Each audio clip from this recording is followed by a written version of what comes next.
నాకు చాలా తక్కువ సినిమాలు నేను థియేటర్కి వెళ్ళేవాడిని.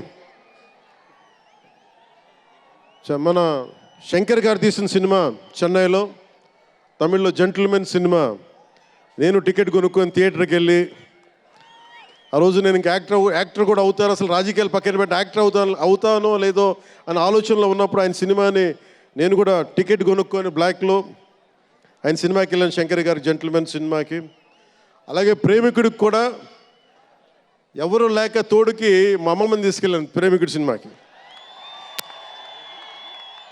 ప్రేమికుడి సినిమా అమ్మ என்ன சொல்லுவாங்க పార్టీயோடு పోయిటానే.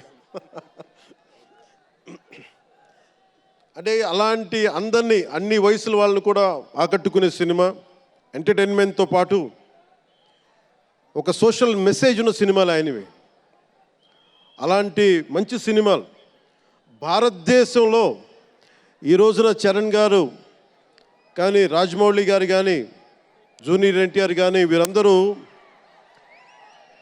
విఖ్యాతిగా మన ప్రపంచ ఖ్యాతి ఉన్న రావటం అనేది, దానికి ఆద్యులు కొద్దిమంది డైరెక్టర్స్ ఉన్నారు, ముఖ్యంగా దక్షిణాది నుంచి. దాంట్లో చాలా కీలకమైన వ్యక్తి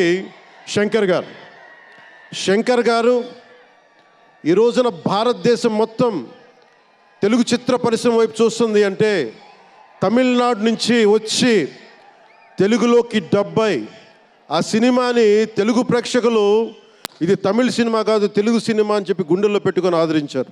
అంత గొప్ప సినిమాలు తీశారు శంకర్ గారు. నేను ఎప్పుడు అనుకునేవాడిని, శంకర్ గారు తెలుగులో కూడా తీయచ్చు కదా డైరెక్ట్ తెలుగు ఫిల్మ్ అంటే. ఆయన ఈ విధంగా గేమ్ చేంజర్ సినిమాని పూర్తిగా తెలుగులో తీసి మిగతా భాషల్లో డబ్ చేసే క్రమంలో రిలీజ్ చేస్తుంది. మనస్ఫూర్తిగా వారికి నా ధన్యవాదాలు.